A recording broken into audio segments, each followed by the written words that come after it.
আসসালামু আলাইকুম। আমি কিছু বলবো না, তাদেরকে দিয়ে তাদের জবাব দেবো। আসেন দেখে আসি। যদি কোনো ব্যক্তি বলে নবী মরে নাই, সে কাফের হয়ে যাবে। কারণ কোরআন মাজিদে আছে কুল্লু নাফসিন যায়িকাতুল মাউত। শুধু নবী মুহাম্মদ সাল্লাল্লাহু আলাইহি সাল্লাম একা নয়, যত মানুষ আছে সবাইকেই মরতেই হবে। অনেক মানুষ আবেগে অনেক কথা বলে, রাসূল হায়াতুন নবী, উনি জিন্দা নবী। এখন জিন্দা নবী বলতে কি বোঝেন আপনি? এবার কেউ কয় হুজুর দুনিয়া যেমন উনি জিন্দা, সেখানেও তেমন তিনি জিন্দা। অনেকে কয় আরে নবী তো মরেই নাই, উনার মৃত্যু বলা যাবে না, বলতে হবে উনি পর্দা গ্রহণ করেছে।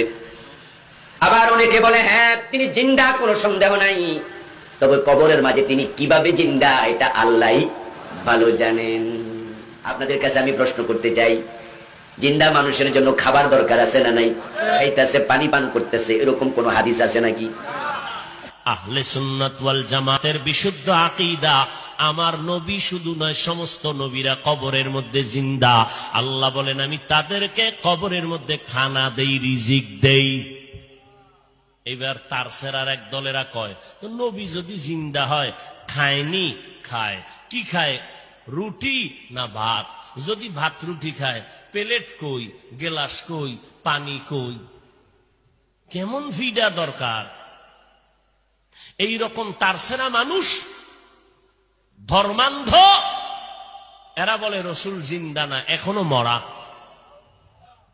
নাউজুবিল্লাহ, আইয়ে না? হ্যাঁ, তাকে যদি জিজ্ঞাসা করো, আমরা মায়ের গর্ভে ছিলাম,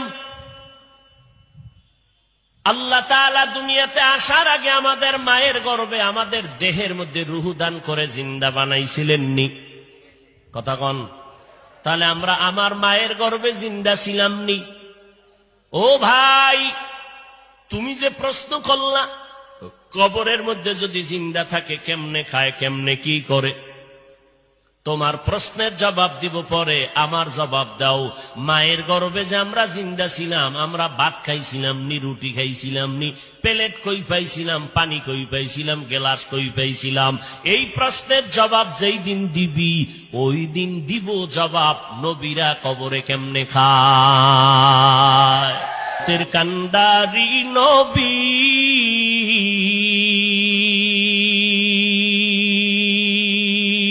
কাঁদছেন উম্মতের লাগি, এখনো কাঁদেন নবীজি, এখনো কাঁদেন নবীজি, শুয়ে মদিনার পানে। নবী বিনে কে তারাবে পুলসিরাত মিজানে, নবী বিনে কে তারাবে পুলসিরাত মিজানে।